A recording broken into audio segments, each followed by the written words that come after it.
You could say that Lexus, they're undergoing a bit of a renaissance.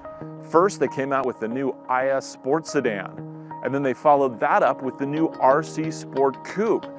Those cars completely changed our opinion about Lexus. Well, now they have this.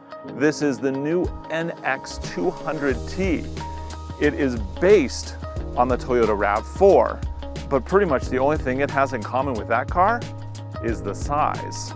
One of the most shocking things about this car, other than the fact that it doesn't actually contain any wood trim, is that it comes with Lexus's first use of a turbocharged 4-cylinder. That's right, this baby is turbocharged. Under that hood is a 2-liter turbo. It's got 4 cylinders and it puts out 235 horses, 258 pound-feet of torque.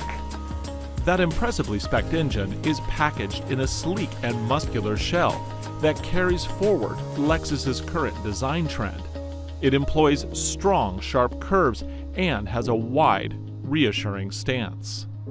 The aggressive design does have one downside though, and that can be found in the back seat. The back seat, it's got plenty of leg room. However, for a 6-footer, it is a little tight back here. Seats fold down with a 60-40 split. The trunk has plenty of room for cargo, plus a full-size spare is hiding under the floor. The car we're driving today is a pre-production model. Because of this, the exact feature combination you see here may vary from what is available at your local AutoNation dealer. This NX features blind spot monitoring as well as parking assist radars. The NX starts at only $34,000. So, all new Lexus, let's give it a try.